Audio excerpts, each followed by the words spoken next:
مصنف یہاں لکھتا ہے دسمبر کا مہینہ تھا۔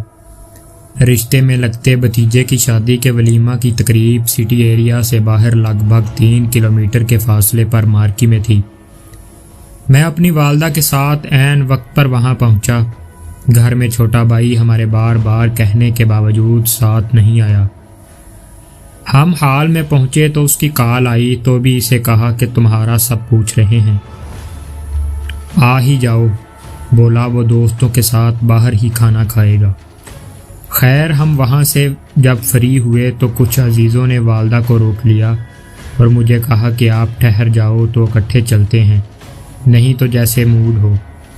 میں نے گھر واپسی ہی مناسب سمجھی اور بھانجے کے ساتھ گھر کی طرف چلا۔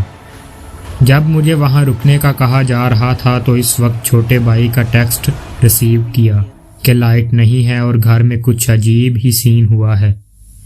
میں نے تفصیل پوچھی تو کہنے لگا ابھی میں خود کو کمرے میں ہی چھپائے بیٹھا ہوں، باقی گھر کے ماحول سے یکسر بے پرواہ، جلدی آنے کی کوشش کرنا۔ مجھے کچھ اندازہ ہو چکا تھا کہ اندر ہی اندر ہنسی بھی آئی۔ میرے پہنچنے پر لائٹ آ چکی تھی اور وہ آرام سے ٹی وی دیکھ رہا تھا۔ میں نے اسے چائے بنانے کا کہا۔ اس نے پانی چولہے پہ رکھتے ہی مجھے بتانا شروع کیا کہ لائٹ جب گئی تو وہ سیل فون پہ گیم کھیلنے میں لگ گیا۔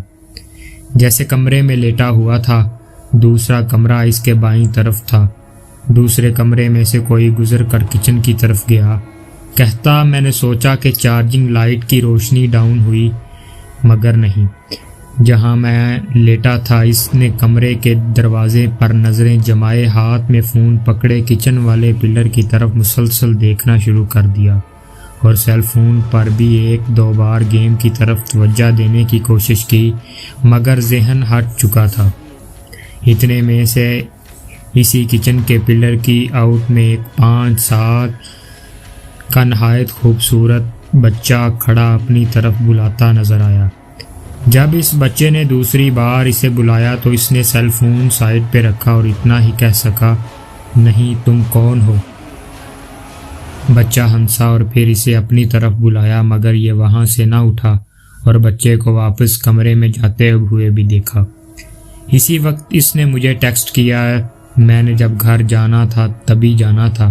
جب اس نے پوری بات بتائی، اس وقت ہم دونوں کپ ہاتھوں میں لیے امی کا ویٹ کر رہے تھے۔ انہیں بھی دیر ہو گئی تھی۔ کال کی تو انہوں نے کہا کہ وہ رستے میں ہیں۔ میں نے چائے پی کر بھائی کو اس بچے کے بالوں کی رنگت، اس کے نین نقش، چہرے کے خد و خال بتائے تو وہ اچھل کر بڑی بڑی ہاں جی کرنے لگا اور حیرت سے مجھے دیکھنے لگا۔ میں نے دبی ہنسی لیے یہ اسے کچھ بھی نہ کہہ سکا۔ جب امی گھر پہنچی تو میں نے امی سے کہا کہ علی کی بات سنیں۔ اس نے نئے سرے سے ساری بات دہرائی تو امی کا ریئیکٹ بھی وہی تھا۔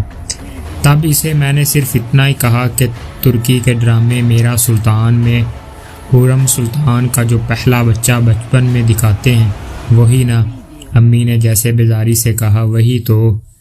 تب سے اب تک علی کے ذہن میں یہی سوال چوکڑی مارے بیٹھا ہے کہ آپ کا اس سے کیا واسطہ، اس کا ہمارے گھر میں رہنے کا کیا مطلب؟ مگر ہم اسے کھل کے بتا نہیں سکتے۔ اس نے ابھی تک صرف وہ سنہری گنگریالے بالوں، نیلی آنکھوں والی گوری رنگت کا بچہ ہی دیکھا ہے، جبکہ اس کی پوری فیملی گھر میں ہی رہتی ہے جو گاہے بگاہے اپنی موجودگی کے ثبوت دیتی رہتی ہے۔